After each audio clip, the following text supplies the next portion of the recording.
A Bíblia demorou cerca de 1500 anos para ser escrita, tendo vários autores diferentes ao longo dos séculos.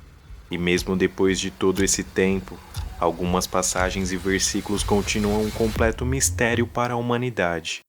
Além de códigos, enigmas e mensagens ocultas em seus textos, a Bíblia contém segredos que o homem não conseguiu desvendar até hoje. Como um livro antigo pode ter tantas dúvidas sem solução, mesmo depois de todos esses anos? Veja agora 5 mistérios da Bíblia que nunca foram comprovados. Vamos bibliografar para você.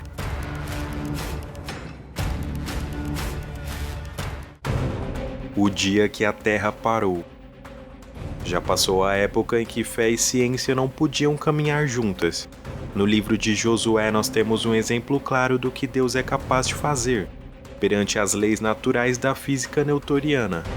Após uma intensa batalha do exército de Josué contra os amorreus pela cidade de Gibeão, uma intervenção divina traz a vitória às tropas israelitas. Segundo o relato bíblico, a pedido do próprio profeta, Deus contém o sol e a lua no céu. Em outras palavras, o pôr do sol é atrasado por quase um dia inteiro naquela ocasião. E é aqui que a discussão começa. Para um feito como esse ser possível de acontecer, a Terra deveria parar de girar. O movimento de rotação sobre o seu próprio eixo deveria diminuir ao ponto de que o planeta ficasse inerte no espaço.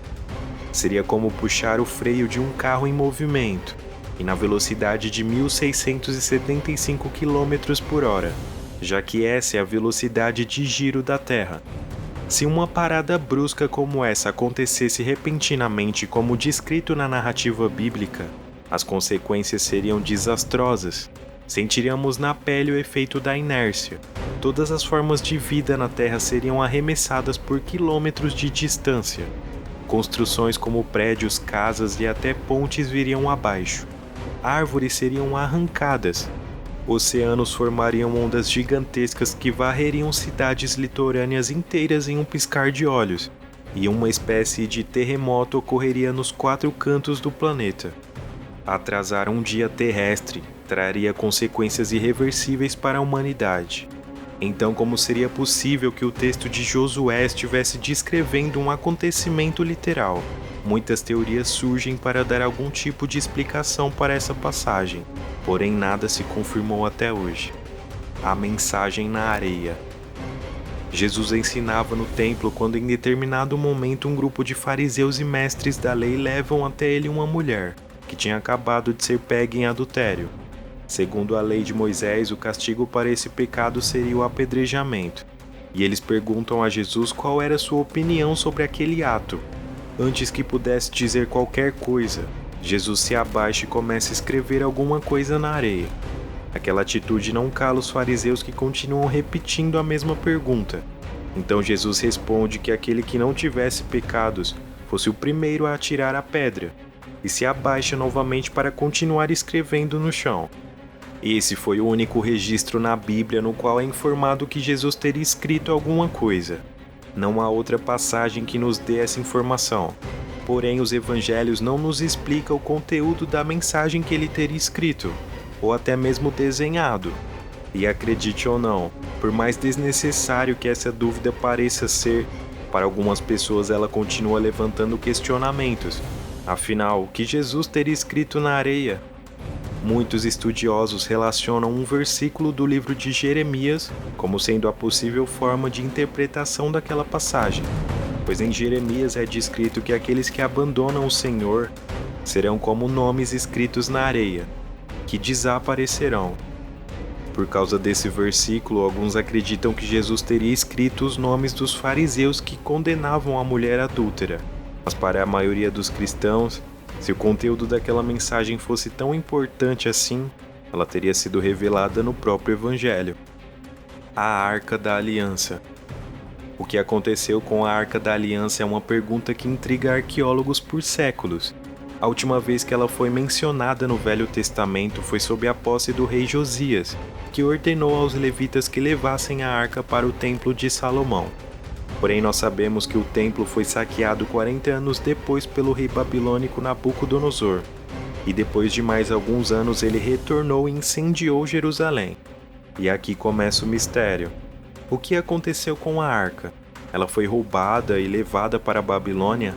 Foi destruída junto com o templo? Ou foi escondida pelos israelitas, como sugerem algumas histórias da tradição judaica? Nós sabemos que esse não foi o único caso de saqueamento do templo. No reinado de Roboão, que era filho de Salomão, um faraó egípcio chamado Sisaque também tentou se apossar da arca. Isso criou algumas teorias de que ela estivesse no Egito atualmente. Inclusive, o filme Indiana Jones e os Caçadores da Arca Perdida abordam esse tema. Porém, seria muito improvável que isso tivesse acontecido, já que alguns anos mais tarde o rei Josias estava com ela. O Grande Dilúvio. 40 dias e 40 noites de chuva torrencial. Essa é uma das histórias mais famosas da Bíblia, em que um homem chamado Noé teria construído uma arca a pedido de Deus, para escapar de um grande dilúvio que ele mandaria sobre a terra, com o objetivo de purificá-la da iniquidade pecaminosa da humanidade, que estava corrompida por causa do pecado. Porém, relatos sobre uma grande inundação mundial não teria sido exclusiva da cultura hebraica. Temos muitos registros em toda a Mesopotâmia de povos que teriam sobrevivido a uma grande catástrofe parecida com essa. Entender esse fato poderia nos ajudar a acreditar que realmente a devastação de um grande dilúvio no passado tenha sido real, já que foi registrado por tantos povos diferentes de lugares diferentes, como uma espécie de memória coletiva. Mas por outro lado, afirmar que esse acontecimento tenha sido de escala global nos traria uma série de problemas. Para começar com a própria extinção do que havia sobre o solo terrestre, e todos os seres vivos com exceção dos próprios animais que estavam dentro da arca. Se um evento com essa magnitude tivesse acontecido, nós teríamos indícios catalogados desse incidente espalhados pelo mundo. Haveriam toneladas de fósseis e evidências geológicas, assim como temos registros de extinções em massa que já aconteceram no passado, e nenhuma delas no período de existência do ser humano. Para a ciência, o mais provável teria sido um dilúvio local, que fez muitos povos guardarem esse acontecimento em suas memórias e repassarem às gerações futuras com uma explicação mais ampla. A Arca de Noé seria apenas a história mais conhecida entre essas histórias, que não passaria de uma mensagem simbólica, sem qualquer relação com eventos históricos reais. Por esse e outros motivos, o grande dilúvio continua sem explicação. O mistério da iniquidade. Satanás é uma das figuras mais populares da religião moderna e cultura pop, mas suas aparições em textos religiosos tendem a ser confusas. Qual a sua origem segundo a Bíblia? Acredite ou não, ela é incerta. Temos dois textos muito usados para responder essa pergunta descrita em Isaías e Ezequiel. Como você caiu dos céus, ó estrela da manhã, filho da alvorada, como foi atirado à terra, você que derrubava as nações. Você era o modelo da perfeição, cheio de sabedoria e de perfeita beleza. Seu coração tornou-se orgulhoso por causa da sua beleza, e você corrompeu a sua sabedoria por causa do seu esplendor.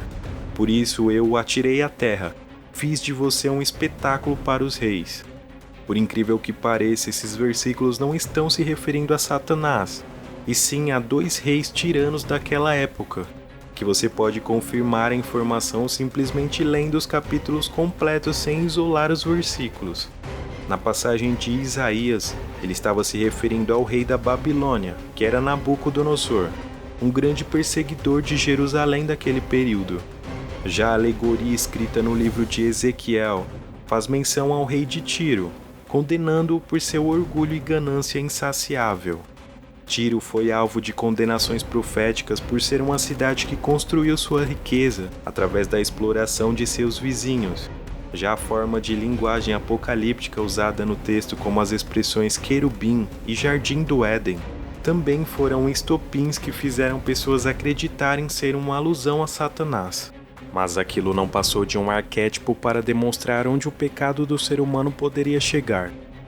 São tão vagas as informações que temos a respeito da origem de Satanás que fica impossível descrever detalhadamente sua história.